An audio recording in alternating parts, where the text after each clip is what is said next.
closer, Seeker. Let the world outside fall away. It's just you and me now. They call me the Ghost King, and I have a story for you. A truth, really. One that whispers in the rustling leaves when the sun has bled from the sky. You've felt it, haven't you? That prickle on your neck when you walk past a darkened wood. That sense of being watched from the shadows between the trees. You are not imagining it. Not every forest is empty at night. Some hold watchmen older than memory. They don't have eyes as you or I do. They don't have flesh or bone. They are woven from the very fabric of the place they protect, ancient, silent, and eternal. These are the sacred groves, the places where the veil between worlds is thin, and they are never, ever unguarded. There was a time, not so long ago in the grand scheme of things, when this was common knowledge. A wisdom passed down from grandmother to grandchild, whispered around the fire. Once, entire villages agreed. Certain trees are not for chopping. These weren't just any trees. They were landmarks. Grandfathers of the forest, their branches reaching for the heavens like gnarled arms in prayer. To strike one with an axe was to strike the heart of the land itself. It was a pact, a promise between people and place. And just as some trees were sacred, certain paths are not for strangers. These trails weren't made for idle wandering. They were arteries, leading to the heart of the grove, to places of power, of burial, of communion. To walk them without invitation, without the proper respect in your heart, was to announce yourself as a threat. And threats in the sacred groves are always, always met. The guardians see your intent before you take a single step. They feel the greed, the arrogance, the carelessness in your soul. So, I ask you, Seeker, what do you carry in yours? In the deep shade where moonlight struggles to pierce the canopy, ancestors took a different form. They became the guardians, not ghosts, not demons, but something more profound, something born of duty and devotion. They manifest in three primary ways. First, there are the shapes of roots. These are the oldest, the most patient. They are the foundation. Formed from the very bones of the earth, they are the physical anchors of the grove's power.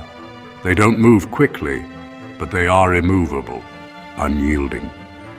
They are the strength of the land made manifest. Then there are the shapes of wind. These are the scouts, the messengers, the sudden chill that runs down your spine, the whisper that sounds like your name on the breeze. They are formless, everywhere at once. They test the air, taste the intentions of any who enter. They are the breath of the forest, and they can become a gale in a heartbeat. And finally, there are the promises stitched into bark. These are the most sentient, the most personal. They are the memories, the oaths, the very histories of the people who honored the grove.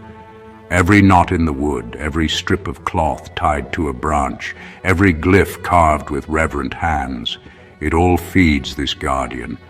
It is the collective will of generations given a face of wood and fiber. These are the sacred grove guardians, spirits bound by duty. I want to tell you a story of how one was born, a legend of the bark stitched. Long ago, a village faced a terrible blight. The crops withered, the animals sickened, and a creeping despair settled over the people. The elders knew the land was angry. A debt had been forgotten. A young woman named Ilara, her heart purer than any, walked into the sacred grove at dusk. She carried no weapon, only a spool of thread spun from her own hair and a small carving knife. She knelt before the great mother tree and spoke her promise. She would not leave. She would bind her life, her memory to the tree, to serve as a constant reminder of the pact between her people and the land. For 3 days and 3 nights, she carved the story of her people into the bark, their triumphs, their sorrows, their shame, and their love. With every glyph, she wove the thread into the wood, stitching her own life force into the tree. On the 3rd morning, the villagers found only the tree, its bark now a tapestry of their history, with threads that seemed to hum with a gentle light. Ilara was gone, but the blight was lifted. And a new guardian, a promise stitched in bark, now watched over the grove, holding back powers humans forgot how to carry. Their duties are as timeless as they are. They test the curious. If you enter with a good heart, seeker, with a mind open to wonder, they may guide you. You might find a rare flower you were searching for, or see the path illuminated by a sudden gathering of fireflies. They will watch you, assess you, and let you pass, perhaps even feeling a flicker of warmth for your respect. But they also protect hidden graves. The groves are often the final resting place of chieftains, of wise women, of those who held the old knowledge. Their bones feed the roots, their spirits sleep in the soil. The guardians stand sentinel, ensuring that their peace is never disturbed by treasure hunters or fools. And they punish greed with storms that come from nowhere. This is their most terrifying aspect.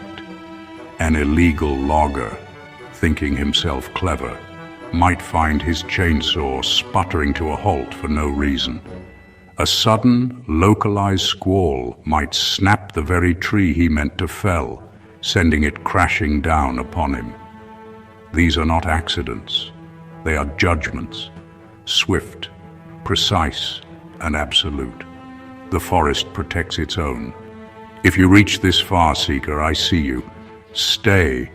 The next truth changes everything. You have the focus, the patience to hear what others miss. This is a strength. If you appreciate these stories, a simple click on the subscribe button helps me reach other seekers like you. It's a small gesture, but it means a great deal. Their vigilance kept histories alive, songs on the wind, names carved in bark, debts owed to the land. The rustle of leaves was the chorus of ancestors. The patterns in the wood were the genealogies of kings and queens. The grove was a library, a cathedral, and a fortress, all in one. But what happens when the librarians are gone? Today, those stories fade. The villages are empty, the fires are cold, the whispers have ceased. The pact is forgotten by most. But the guardians remain, and I wonder, seeker, is their vigil a comfort or a terror? To be watched by something that remembers the promises your ancestors broke. I know they remain because I have met one. I was younger then, more arrogant. I thought I knew all the secrets of the unseen world. I entered a grove in the Black Forest, a place notorious for swallowing people whole. I went not with respect, but with the hunger of a collector. I wanted a piece of it, a relic, a photograph, proof. I felt the wind form first, a cold caress that tested my spirit and found it wanting. Then the path I was on vanished.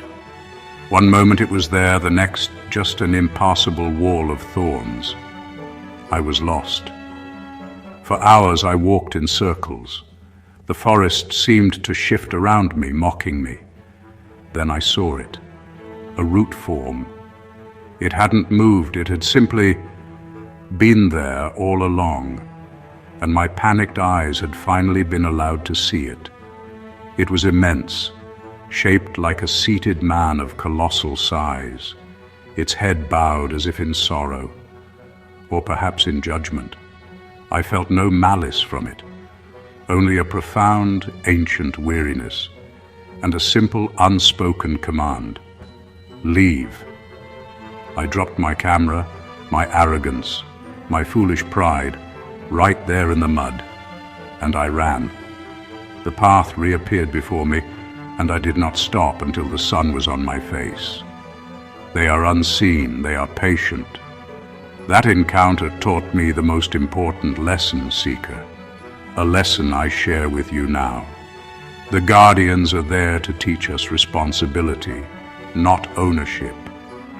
The land does not belong to us. We belong to it. This is a mindset of strength, of legacy. To be a steward, a protector, is a far greater calling than to be a conqueror. It requires discipline. It requires you to see beyond your own lifespan, to think in terms of generations. This is the path of a true seeker, not to take, but to preserve. So the next time you stand at the edge of a wood, pause. Listen. Don't just listen with your ears. Listen with your heart. Feel the ancient presence there. Understand that you are a guest in a very, very old house. You don't need to see the guardians for them to be real. You only need to believe in the possibility of them. That respect, that humility is your shield. It is your passport into the deeper mysteries. Listen to the trees. They might be listening back. You stayed to the very end. That tells me you are not a tourist in these matters. You are a true seeker. The world needs more people like you, who are willing to listen to the quiet truths. If my stories resonate with the seeker in you, press the subscribe button and join our circle. I drop new stories every week, and I would be honored to share them with you. Before you go, watch more of my videos. Carry this story with you. Let it be a seed of wisdom in your mind. And remember your responsibility.